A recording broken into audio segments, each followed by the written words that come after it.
ഈശോയിൽ ഏറെ സ്നേഹമുള്ളവരെ, സെപ്റ്റംബർ 21 വിശുദ്ധ മത്തായി ശ്ലീഹയുടെ തിരുനാൾ. ഗനേസറത്ത് തടാകത്തിലൂടെയും തിബേരിയസ് കടലിലൂടെയും കടന്നുവരുന്ന യാത്രക്കാരുടെയും സാധനങ്ങളുടെയും ചുങ്കം പിരിച്ചിരുന്ന വ്യക്തി. എന്നാൽ യേശുവിന്റെ പ്രഭാഷണം, ആ വിളി മത്തായിയെ പുതിയൊരു സൃഷ്ടിയാക്കി മാറ്റുകയായിരുന്നു. അദ്ദേഹം ശിഷ്യനായി.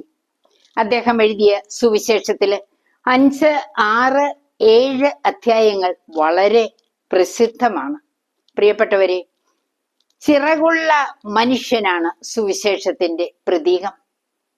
അദ്ദേഹം യഹൂദർക്ക് വേണ്ടിയാണ് സുവിശേഷം അറമായ ഭാഷയിൽ എഴുതിയത്.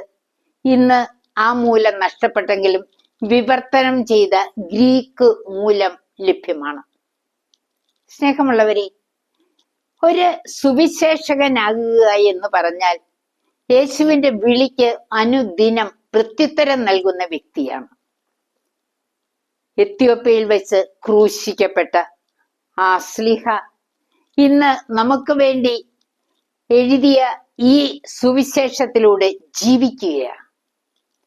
ലോക അവസാനം വരെ ഉള്ളവർക്ക് വിശുദ്ധ മത്തായിയുടെ സുവിശേഷം വലിയ ശക്തി സ്രോതസ്സായി മാറുന്നു. നമുക്ക് ഇതുപോലുള്ള ഒരു ശിഷ്യത്വം സ്വന്തമാക്കണ്ടേ? യേശുവിന് വേണ്ടി ജീവിക്കണ്ടേ?